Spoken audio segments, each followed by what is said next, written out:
तो hello everyone, welcome back to another video.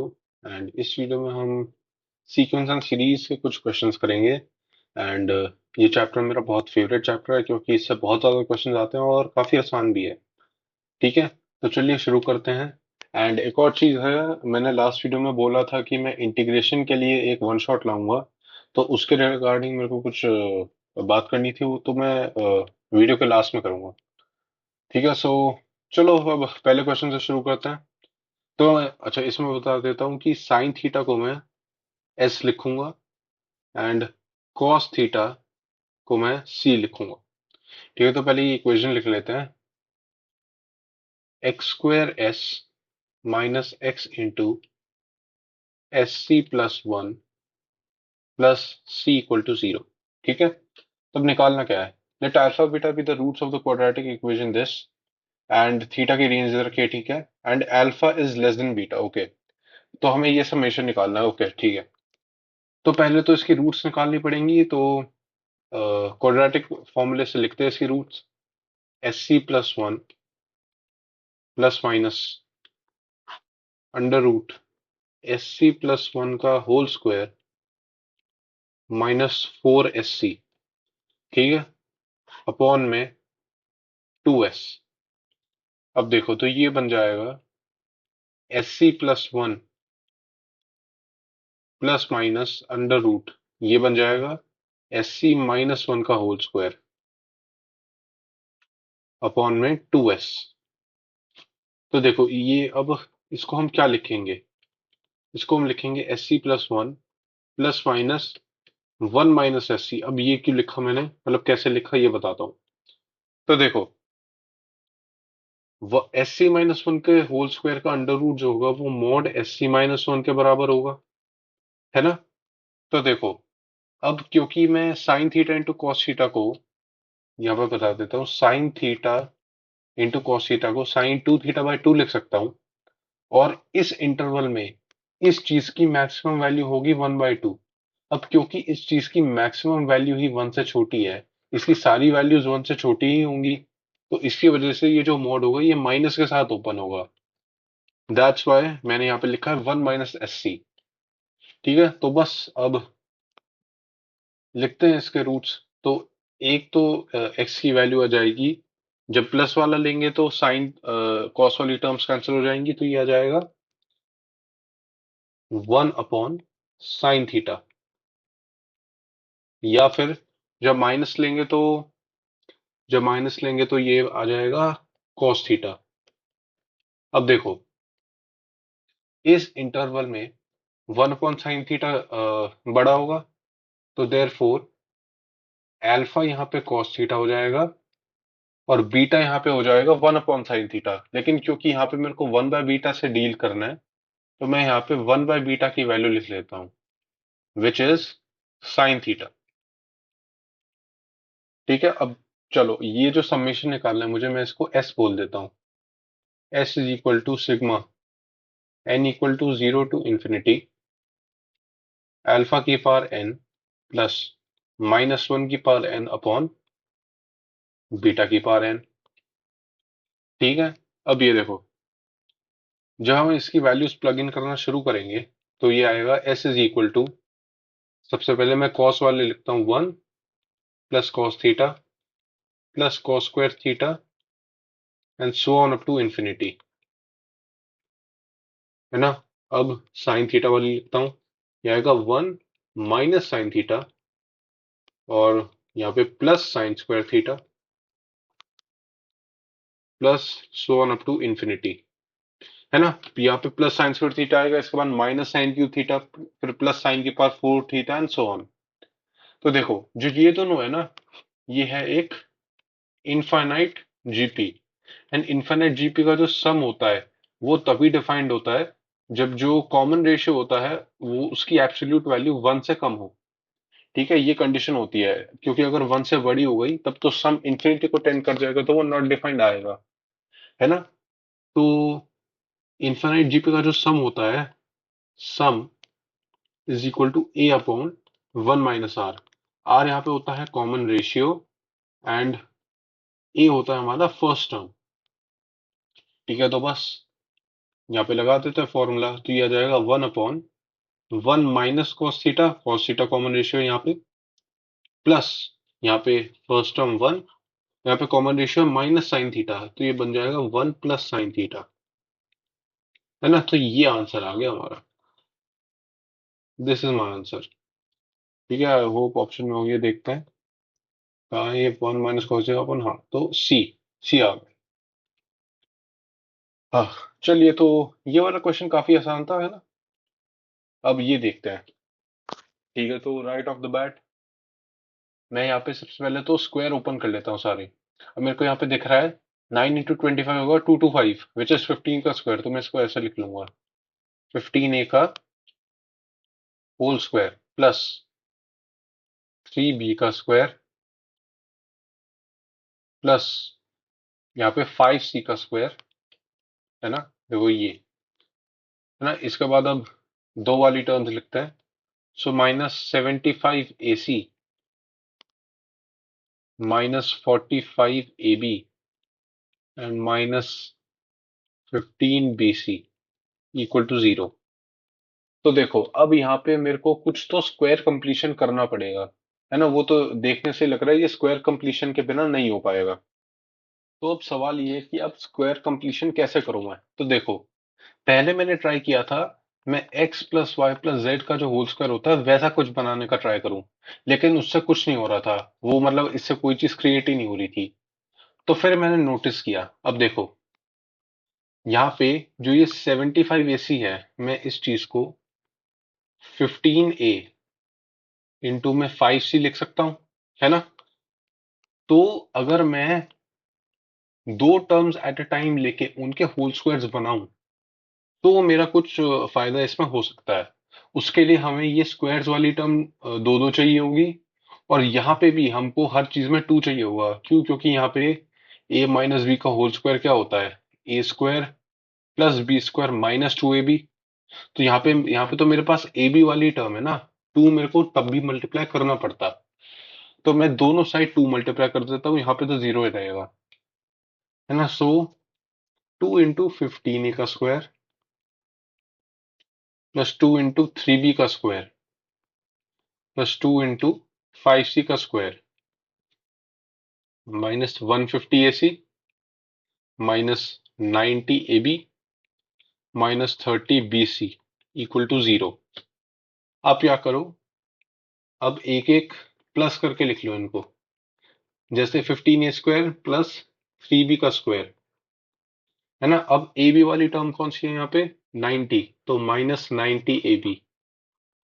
तो अगर आप देखोगे तो ये a - b का होल स्क्वायर ही बन गया है। ठीक है, तो अब बाकी लिखते हैं ऐसे ही।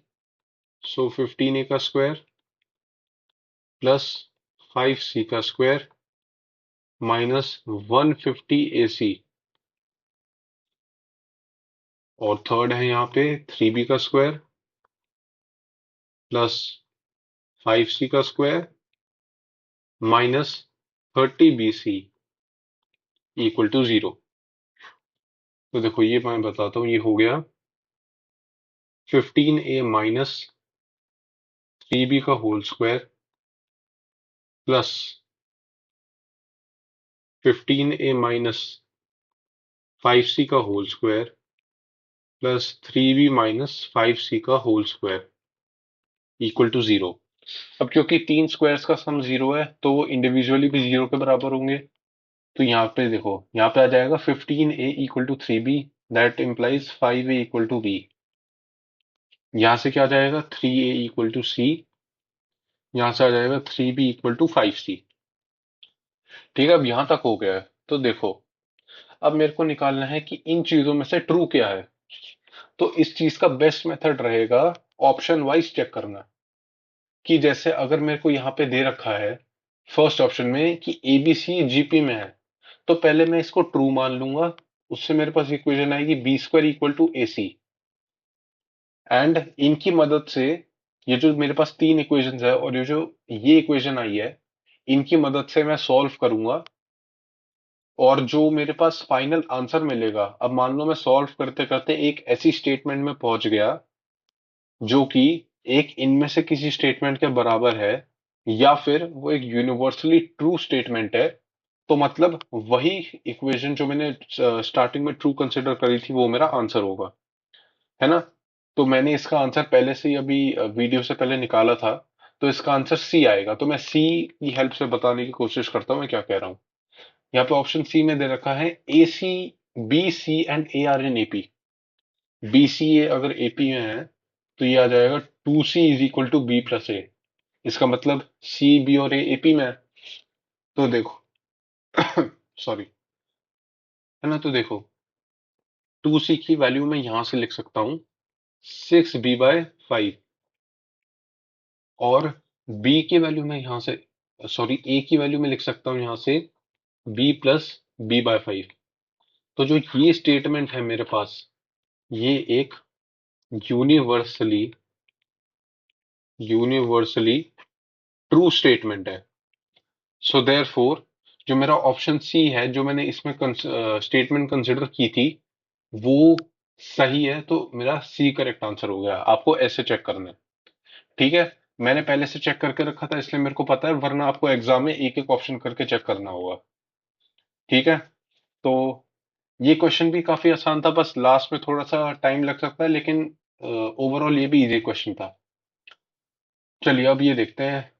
ये भी काफी इजी सवाल है, ये बहुत इजी कैटेगरी में है। ये तो 10वीं क्लास का बच्चा सॉल्व कर सकता है अगर दिमाग हो तो देखो, सबसे पहले मैं ये चीज नोटिस कर रहा हूं कि ये जितने भी डिनोमिनेटर में टर्म्स है, इनका अगर मैं डिफरेंस करूं, अगर बड़ी बड़ी टर्म को मैं छोटी टर्म के साथ माइनस करूं, तो इन सबका जो डिफरेंस है वो डी आ रहा है। इसका भी डी है, इसका भी डी है और इसका भी डी है। तो मैं क्या करता हूं, यहाँ पे मेरे पास इक्वेशन ये दे रखी है 5 = 1/(1 × 1 + d plus 1/(1 + d × 1 + 2d plus so on up to 1/(1 + 9d × 1 + 10d)। है ना। तो देखो, अब क्योंकि इनका सबका जो डिफरेंस है वो कांस्टेंट है, which is equal to d, तो दोनों साइड डी से मल्टीप्लाई कर देते हो, तो 5D = अब देखो यहाँ पे बनेगा क्या। सबसे पहले तो D/(1 × 1 + d), इसको हम लिख सकते हैं 1 - 1/(1 + d)। यहाँ पे 1/1 लिख लो इसको, है ना, ऐसे लिख सकते हैं। इसके बाद बनेगा 1 + d × 1 + 2d। इस चीज को कैसे लिख सकते हैं, 1 + d माइनस 1/(1 + 2d), है ना, ऐसे लिख सकते हैं। तो देखो अब मैं यहाँ पे सीधे इसको ऐसे ही लिख देता हूँ। सो 1 - 1/(1 + d) पहली टर्म, 1/(1 + d -1/(1 + 2d) ये आ गई दूसरी term, plus so on up to, यहाँ पे आएगा 1 + 9d -1/(1 + 10d)। तो देखो, यहां से ये कैंसिल हो रहा है, ये कैंसिल करने के लिए भी एक टर्म होगी, और इसको कैंसिल करने के लिए भी एक टर्म होगी, है ना। तो यहाँ पे आ जाएगा मेरे पास 5D = 1 - 1/(1 + 10d)। Therefore 5D = 10d/(1 + 10d)। 1 + 10d = 2, 10d = 1। हमें वैल्यू निकालनी है 50D की, तो 50D = 5। ये इसका आंसर है। सो बहुत इजी सवाल था यार, ये तो कोई भी कर सकता है, ठीक है। हाँ, तो ये सवाल देखते हैं। तो ये जो सवाल है ये एजीपी पे बेस्ड है। अब एजीपी होती क्या है, it is a mixture of AP and GP. नाम से ही लग रहा होगा, इसका नाम होता है अरिथमेटिक ज्योमेट्रिक प्रोग्रेशन। तो देखो, अब अगर हम ये सीरीज देखें, यहाँ पे मैं कोफिशिएंट 1 है यहाँ पे, तो अगर हम इसके लीडिंग कोफिशिएंट्स देखें, तो यहाँ पे 1 2 3, फिर सोन यहाँ पे 4 आएगा, 5 6 7 8, सोन अप टू यहाँ पे 60 तक लिखा हुआ है। तो ये सारे जितने भी कोफिशिएंट्स हैं, 1 2 3 4 5 6, ये सारे के सारे एपी में है। तो एपी तो यहाँ से पूरा हो गया। और अगर हम हर टर्म देखें, तो 1 + x की जो पावर है वो ग्रेजुअली सेम रेट से इंक्रीज कर रही है। पहले 1 + x⁴ है, फिर इसका स्क्वायर हुआ, फिर क्यूब हुआ, फिर फोर्थ पावर आएगी, फिर फिफ्थ पावर आएगी, ऐसे करते करते 60th तक पावर जा रही है। तो इसका जो कॉमन रेशियो होगा वो होगा 1 + x। तो यहां से जीपी का भी पूरा हो गया। तो देखो, अब जो एजीपी होता है इसका सम निकालने के लिए ना एक मतलब फॉर्मूला होता है, लेकिन वो फॉर्मूला ना मैंने याद करा ना किसी टीचर को याद होगा, और कोई भी याद नहीं करता क्योंकि बहुत ही वाहियात फॉर्मूला ही है। तो इसका जो सम है वो निकालने का एक स्टैंडर्ड तरीका होता है, and that is multiply multiply shift subtract.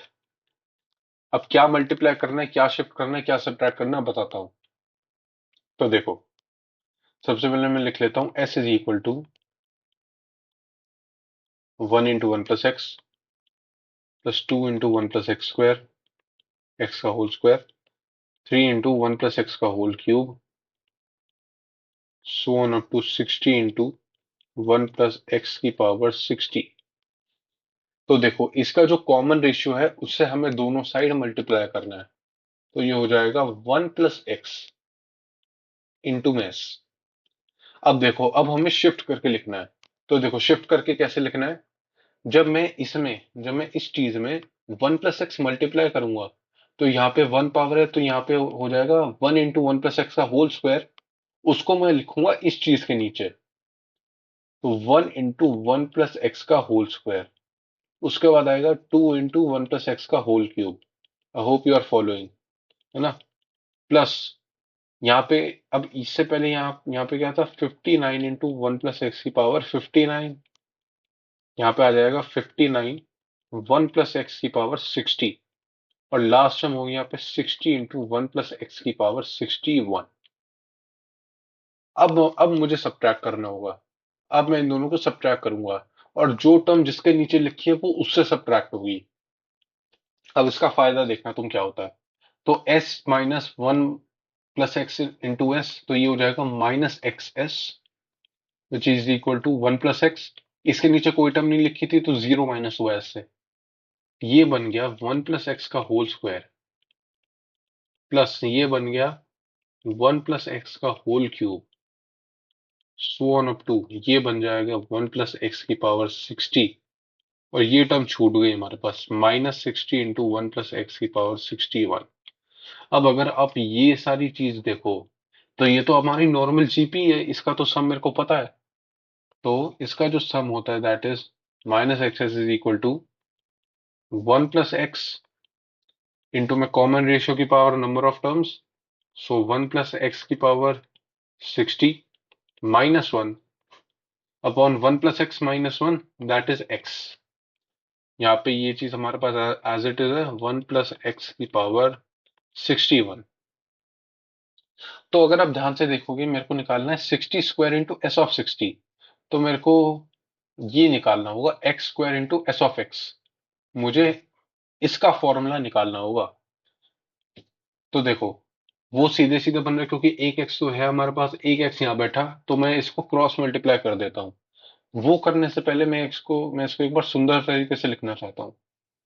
वो ऐसे देखो, 1 + x⁴ 61, ये ब्रैकेट खोल रहा हूं मैं, -1 + x पूरे में अपॉन x, -60 इंटू 1 + x⁴ 61, है ना। तो -xs ये आ जाएगा। अच्छा चलो, अब तो मल्टीप्लाई कर देते हैं ना।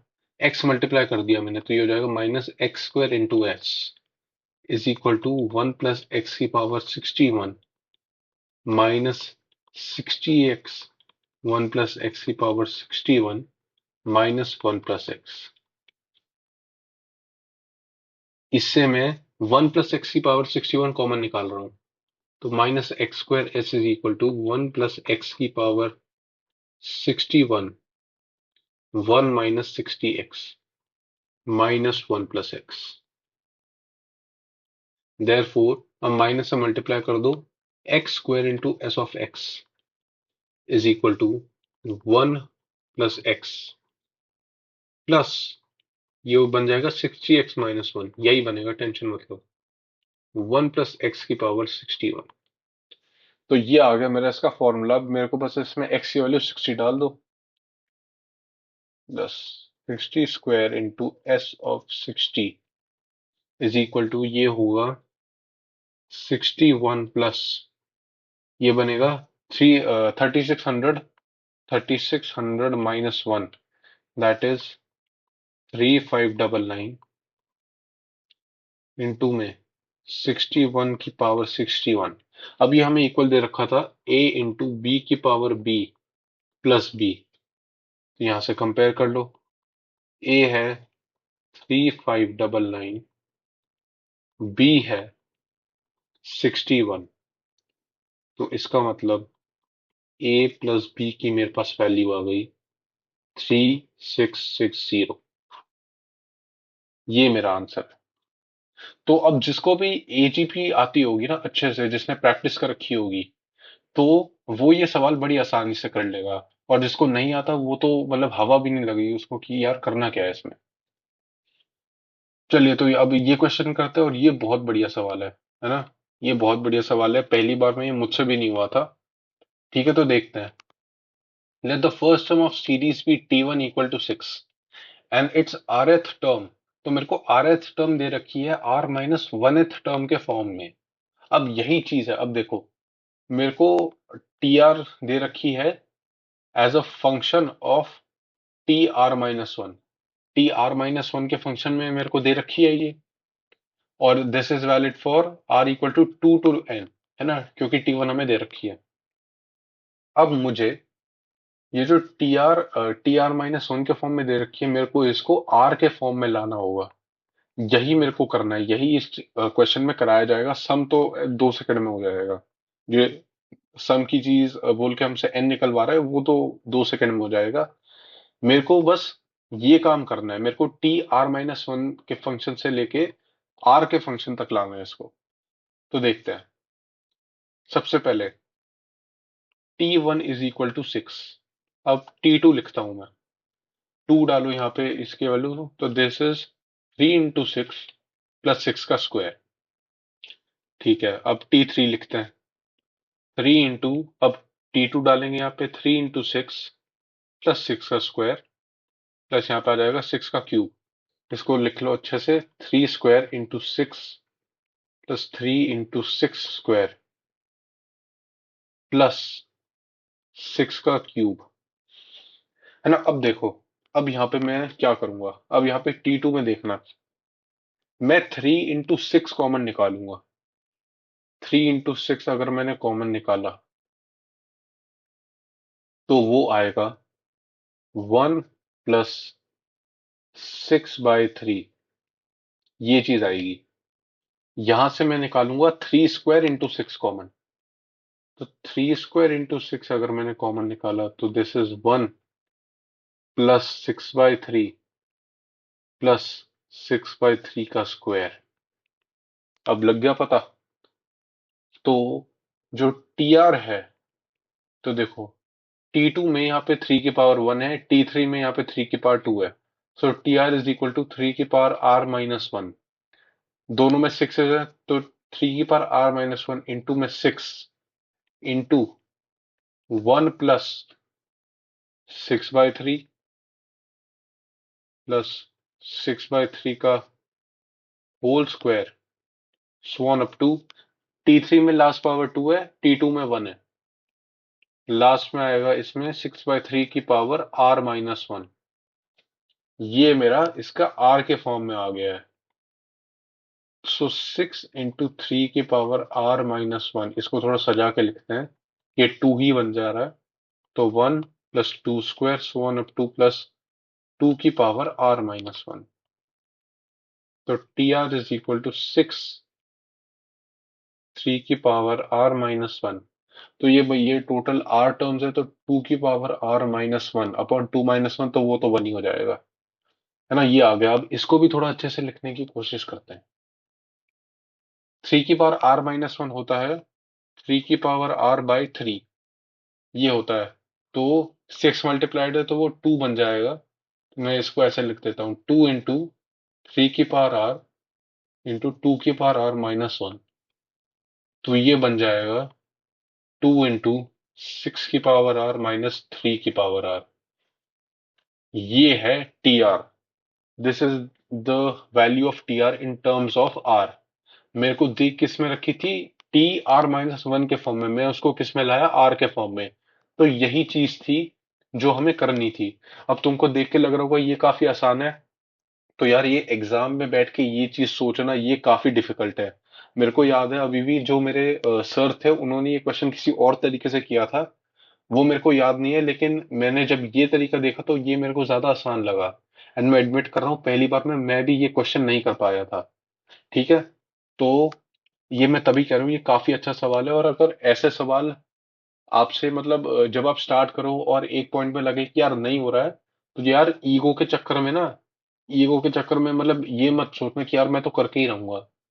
ये क्योंकि ऐसे सवाल क्या करते हैं, ये टाइम वेस्ट कर देते हैं। एक ये 1-2 मिनट में होने वाला सवाल है, फिर 10 मिनट लगते हैं। तो इस चक्कर में इसको छोड़ देना, ठीक है। तो देखो अब मेरे को क्या करना है, बस सम निकालना है एन टर्म्स का, फर्स्ट एन टर्म्स का। सो सिग्मा टी आर करना है मेरे को, r = 1 से n, which is equal to 2 times sigma r = 1 से n 6 की पावर r-3 की पावर r। तो ये है 2 into 6 + 6 to the power 1, sorry 6 to the power 2 plus 6 to the power 3 so on up to 6 की power n minus 3 plus 3 square plus 3 की power 3 so on up to plus 3 की power n। ठीक है। तो s हम बोल देते हैं, sn बोल देते हैं हम। तो ये हो जाएगा 2 into, यहाँ पे करो 6 into 6 की power n-1 upon 5 minus 3 into 3 की power n-1 upon 2। I hope यही आ रहा हो, है ना? यही आ रहा होगा। तो देखो s n is equal to 2 into, या चलो 2 मल्टीप्लाई कर देते हैं अंदर, 12 into 6 की power n-1 bye 5 minus 3 into 3 की पावर n-1। है ना? एक बार ऊपर देख लो मैं क्या दे रखा है मेरे को। ये चीज रखी है ना, 4 into 6 की पावर n। अच्छा। और नीचे मेरे को 1/5 भी दिख रहा है, तो 5 यहां से मैं कॉमन लेता हूँ। ना 5 कॉमन लेके देखते हैं कुछ बनता है तो। S n is equal to 12 into 6 की पावर n-12 माइनस, ये हो जाएगा 15 into 3 की पावर n +15 +3 हो, +3 बन जाएगा। तो यहाँ पे +3, नहीं +3 नहीं +1 है। अच्छा चलो देखते हैं क्या सीन है। By 5, therefore s n is equal to, मैं यहां से अगर 3 कॉमन ले लूं पूरे में से, 3/5, यहाँ पे बन जाएगा 4 into 6 की पावर n माइनस 5 into 3 की पावर n +1। यही चीज दे रखी है क्या इसमें? हाँ वाह, अरे बहुत बढ़िया। तो देखो अब मेरे को एस एन बराबर इसी चीज के दे रखा है। मैं तभी ये चीज ढूंढने की कोशिश कर रहा था कि ये बन रहा है कि नहीं। तो मेरे को दे रखा है जो एस एन है वो इस चीज के बराबर है। तो मैं ये चीज इसके इक्वल पुट कर देता हूँ। तो यहाँ पे है n² - 12n + 39/5, 1/5 into n² - 12n + 39, plus ही है ना, एक सेकेंड, हाँ +39 इंटू में यही चीज 4 into 6 की पावर n माइनस 5 into 3 की पावर n +1। ये कैंसिल, ये कैंसिल, ये कैंसिल, ये कैंसिल। वाह। तो देखो अब यहां से आ गया 3 = n² - 12n +39, therefore n² - 12n +36 = 0। तो इसका मतलब है दोस्तों n-6 का होल स्क्वायर आया है 0, n की वैल्यू आती है 6। ओह, तो n is equal to 6। Very very very good question. This is a very good question, है ना। यही जो मैंने पैटर्न बताया ना, ये इसको ऐसे लिखना, यही बहुत मुश्किल है सोचना। तो मैं रेकमेंड करूंगा कि ऐसे क्वेश्चंस को या तो आप, अगर ट्राई ट्राई करो, नहीं हो रहा है आपको, पहले 30 सेकंड में पता लग जाता है भाई मैं कर सकता हूँ या नहीं। अगर नहीं हो रहा है तो छोड़ देना, जबरदस्ती मत करना। चलिए अब, हाँ, अब थोड़े आसान क्वेश्चन लेते हैं। ये मैंने दो क्वेश्चन लिए हैं। ये है एम जी एम इनइक्वालिटी के, M greater than equal to GM, इस टॉपिक पे। तो देखो, अगर दो नंबर्स का मेरे को एम लिखना है, अरिथमेटिक मीन, वो होता है a plus B by two. और अगर उनका ज्योमेट्रिक मीन लिखना है, तो that is a into B की पावर 1/2, 1/2। अगर तीन का लिखना होगा, तो वो होगा a plus B plus C by three. GM होगा ए बी सी की पावर 1/3, है ना। ये तो सबको पता ही होगा। और ये इनइक्वालिटी भी पता होगी कि M greater than equal to GM greater than equal to H M, H B नहीं, एच एम। एंड ये जो इक्वालिटी है, ये तब होल्ड करती है when A equal to B equal to C and so on. ये इक्वालिटी तब होल्ड करती है। तो देखो, और अच्छा हाँ, यहाँ पे एक चीज मैं बताना भूल के, यहाँ पे जो ए बी सी जितने भी चीजें ले रखे हैं, ये हमारी पॉजिटिव होनी चाहिए। इनका पॉजिटिव होना जरूरी है, तभी ये इनइक्वालिटी काम करती है। और सबसे पहले जो आपको हिंट दे रखा होगा, अब देखो यहाँ पे दे रखा है ना मेरे को, X greater than equal to zero. तो वही, तो आप x greater than equal to zero के लिए जितनी भी टर्म्स है, ये सब पॉजिटिव है, ए टू जेड ये सारी पॉजिटिव है। तो मेरे को यहीं से हिंट पता लगता है कि यार ये मेरे से एम जी एम करवाना चाह रहा है। ठीक है, तो देखो अब क्वेश्चन पढ़ते हैं। The least value of K for which this and this are three consecutive terms of an AP. तो एपी के लिए हमें पता है 2b equal to a plus C होता है। तो लगा, तो यहाँ पे 2 इंटू k बाई 2 क्या होगा, k equal to a plus C. तो 4 into 1 plus x, plus 4 into 1 minus X, plus 1 minus X, plus 16 into X, plus 16 की पावर -एक्स। ठीक है, ये मेरे पास के की वैल्यू। अब मेरे पास के की लीस्ट वैल्यू मांगी है। So as X is greater than equal to zero, ये सारी टर्म्स ग्रेटर देन जीरो है। सो बस by A M greater than equal to G M, मैं इसमें लगा सकता हूँ 4 की power 1/x, 1 plus x, plus 4 की पावर 1 माइनस एक्स, प्लस 16 की पावर एक्स, प्लस 16 की पावर -एक्स, बाय 4, क्योंकि कुल मिला के चार टर्म है, is greater than equal to 4 की पावर 1 माइनस एक्स इंटू 4 की पावर 1 प्लस एक्स इंटू 16 की पावर एक्स इंटू 16 की पावर -एक्स की होल की पावर 1/4। ये तो अपना के ही है, k/4 greater than equal to, अब ये कैंसिल हो गए, एंड ये बन गया 4 का स्क्वायर। तो 4 की पावर 1/2, तो वो हो गया 2। So k is greater than equal to 8, therefore the minimum value of k is 8। लो भैया, हो गया क्वेश्चन, वेरी इजी। ये तो वेरी वेरी इजी है यार। ठीक है, चलिए अब ये सवाल करते हैं, ये भी अगेन मेरे पास यहाँ पे दे रखा है ना, A greater than zero, B greater than zero. इसका मतलब tan ही tan भी दोनों ग्रेटर देन जीरो होंगे। अच्छा देखो, अब मैं यहाँ पे तुम्हें एएमजीएम से रिलेटेड एक चीज बताता हूँ। अगर अगर मैं कहता कि यार अब मेरे को इसकी मिनिमम वैल्यू निकालनी है, अगर मेरे को इसकी मिनिमम वैल्यू निकालनी है, तो यार उसके लिए ना, उसके लिए मेरे ये जितने भी चारों टर्म्स है, 4 की पावर 1 प्लस एक्स, 4 की पावर 1 माइनस एक्स, 16 की पावर एक्स और 16 की पावर -एक्स, ये चारों बराबर होने चाहिए in order for me to get the minimum value. इनकी मिनिमम वैल्यू निकालने के लिए मैं कह रहा हूं कि ये चीजें सारी बराबर होनी चाहिए। अगर हम बराबर करके एक्स की वैल्यू निकाले, तो एक्स की वैल्यू जीरो आ रही है। और अगर x की वैल्यू इस चीज में पुट करे 0, तो अगेन मेरे पास 8 ही आंसर आ रहा है।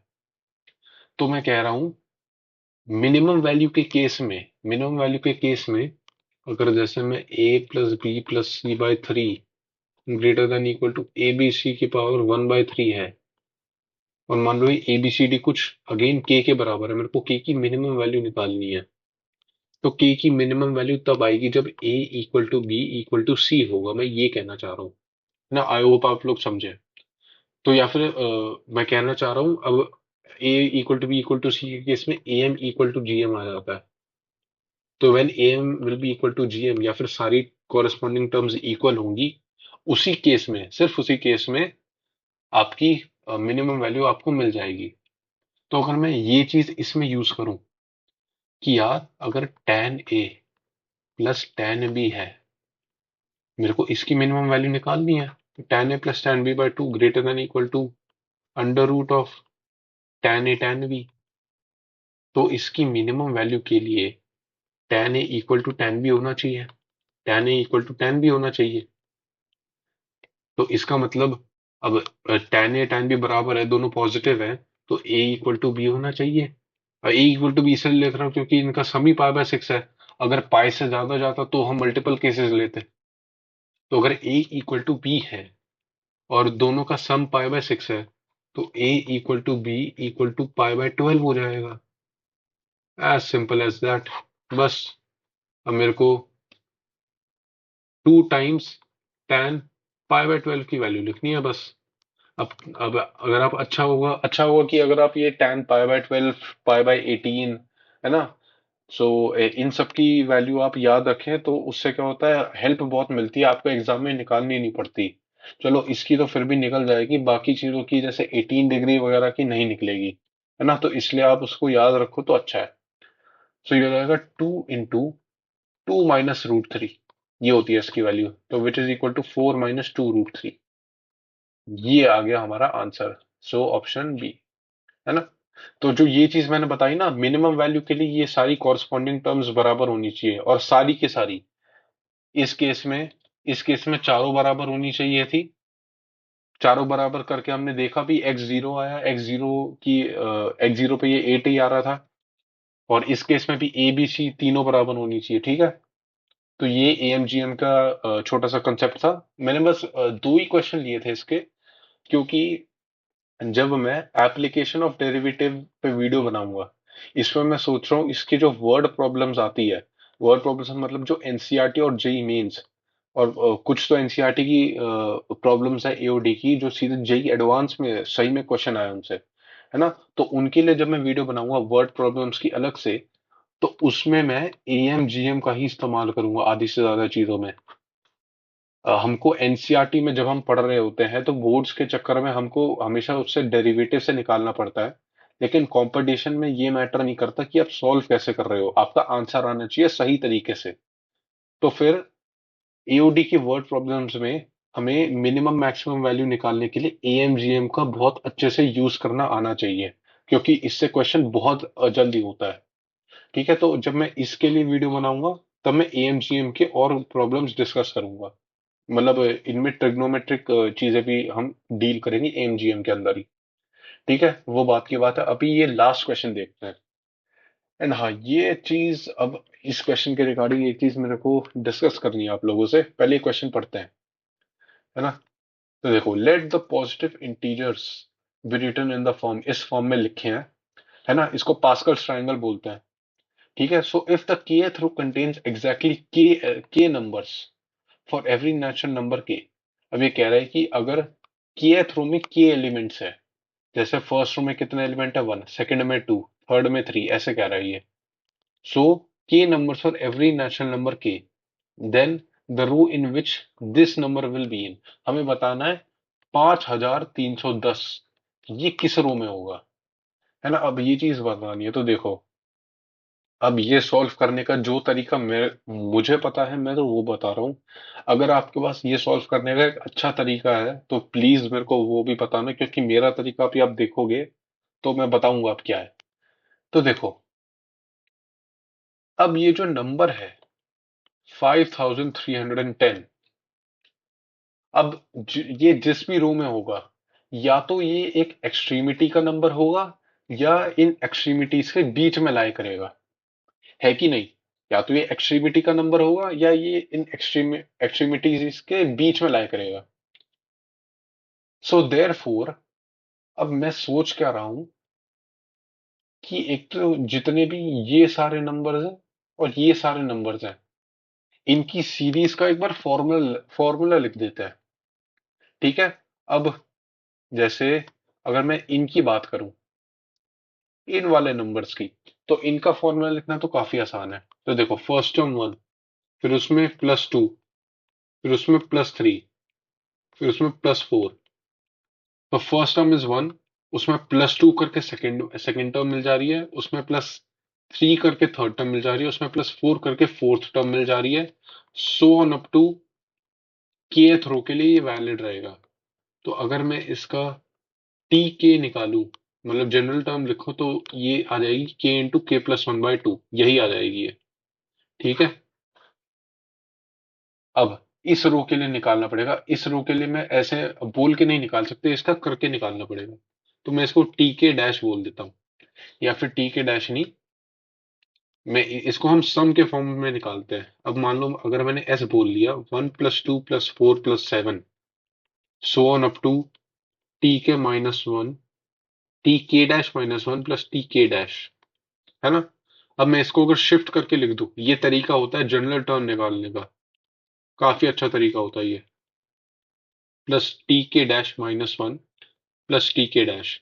अब अगर मैं इन दोनों को सब्ट्रैक्ट कर दूं, तो ये आ जाएगा 0 = 1 +1 +2 +3 +4, so on up to Tk dash minus, sorry, Tk dash minus Tk dash -1 -Tk dash. अब इसको मैं ले जाऊंगा, इस वाली चीज को इस side. So Tk dash is equal to 1 + 1 + 2 + 3 + 4, so on up to Tk dash minus Tk dash -1। तो देखो, अब ये चीज जो है, इसमें हमको पता है, इसमें भी ऐसा ही कुछ रिजल्ट आना है, लेकिन इसमें नंबर ऑफ टर्म्स कितनी है। अब अगर ये टोटल नंबर ऑफ टर्म्स के थी, मैंने एक टर्म इससे अलग लिख दी, तो ये कुल मिला के टर्म्स बच गई k-1। तो टी के डैश हो गया 1 + k-1 number, k-1 consecutive numbers का सम, दैट इज k इंटू में k-1/2। तो ये आ गया, अब ये आ गया मेरा टी के डैश। तो देखो, अब जो मैंने चीज शुरू में कही थी, 5310 जो होगा, या तो वो एक एक्सट्रीमिटी का नंबर होगा, या वो इन दोनों एक्सट्रीमिटीज के बीच में लाई करेगा। बीच में मतलब इन दोनों के एकदम बीच में नहीं, इनके बीच में जितने भी नंबर थे उनमें से एक होगा।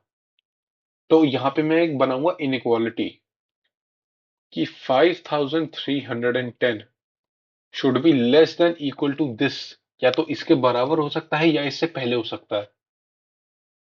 तो ये हमारा आया था k × k+1/2, k × k+1/2, या फिर it can be greater than equal to, या तो इसके बराबर हो सकता है या फिर इससे ज्यादा होना पड़ेगा, 1 + k × k-1/2। ये चीज मैंने कर ली सॉल्व। सॉल्व नहीं, ये मैंने इनइक्वालिटी बनाई है। अब मेरे मेरे पास ये रेस्ट्रिक्शन है कि जो k है, k belongs to integer, positive integer in fact, या नेचुरल नंबर यार है। ठीक है। तो यहाँ पे दो चीजें लिखूंगा मैं। सबसे पहली, k × k+1/2 greater than equal to 5310, and 1 + k × k-1/2 less than equal to 5310। इनको सॉल्व करके हमें लेना होगा इंटरसेक्शन। और यार, अब जो वही प्रॉब्लम थी, मैं तुमसे जो शुरू में शेयर कर रहा था कि मेरे को इसका कोई ऑल्टरनेट सॉल्यूशन दो, वो यही है यार। अब ये चीज एग्जाम में सॉल्व कैसे करें? ये तो अब क्वाड्रेटिक फॉर्मूला ही लगाना पड़ेगा। ऐसे कौन से दो नंबर होंगे? ये तो फिर 10,620 बनेगा इसकी कांस्टेंट टर्म। उसका तो स्क्वायर कंप्लीट करते या स्क्वायर निकालते ही इतना टाइम लग जाएगा, वो तो निकलेगा ही नहीं पेपर में। तो ये मेथड क्या है, मतलब ये बुक्स के लिए ही अच्छा है। ये मेथड मैंने देखा, मैंने भी पहले ऐसे ही सॉल्व करा था। फिर जब मैंने आंसर देखा, मैंने कहा यार ये तो सॉल्व ही नहीं हो पाएगा, ये तो घर बैठे सॉल्व नहीं हो रहा, पेपर में तो क्या खात होगा। तो जब मैंने गूगल पे मेथड देखा, गूगल पे भी यही चीज है। और जब मैंने बुक का मेथड देखा, वो मेरे को समझ नहीं आया।